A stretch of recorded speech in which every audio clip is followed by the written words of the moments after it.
Здравейте, хора! Днеска ще играем на бягащия дом.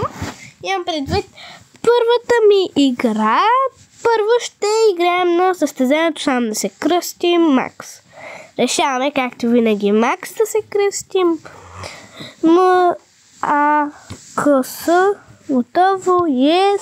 Макс. Ой. От мен да мине. Натискам нещо. Просто не знам защо няма да каската е много по-хубава.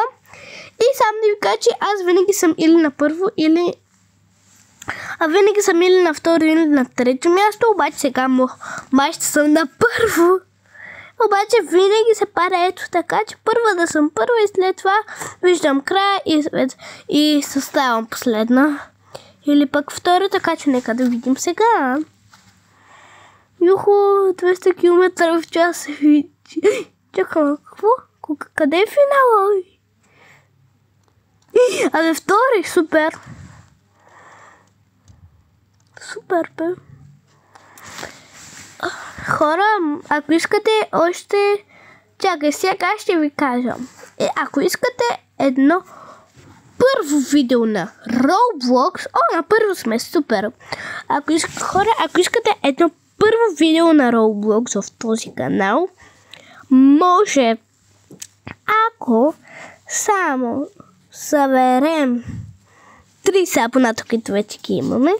Тези 30 абоната вече ги имаме. Само да ви кажа, да, тези 30 абоната ще ги запазя. Даже ако станат повече, не ми е проблем. И искам да има това видео много гледания и да съберем лайква на това видео и да съберем гледания на това видео и да съберем абонати през това видео. Така че, моля ви да имам предвид да ми гледате видеята, ако искате още част, защото, например, ако само един ми го гледа и той иска да кача видео на Roblox, ами няма да кача, защото другите не ми гледат видеото. Така че, така няма да се разберем. Чакайте, ми се спи. Пак тя реклами, значи. Да. Хайде да си да си направим къщичката по-хубава. Хора! Сега да ви кажа, че втората ми песен я изтрих, защото забравих, че изкопирах на братовчет ми, така че я изтрих. Така че няма да я качвам. Пак тя реклами, значи не може някой ден просто да мах. Може вместо да вкарат еврото в България, може без да вкарат еврото, можеше просто да махнат рекламите от света. Това ще е мега хубаво. Това, ако се беше случило, аз щях да припадна от радост. Това ще е мега хубавата новина. Така че аз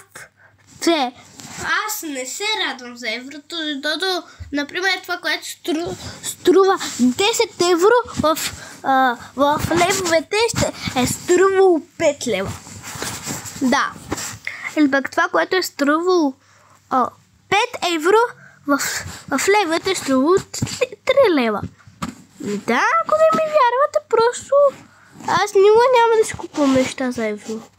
Защото то почти влезна, аз няма да ги използвам.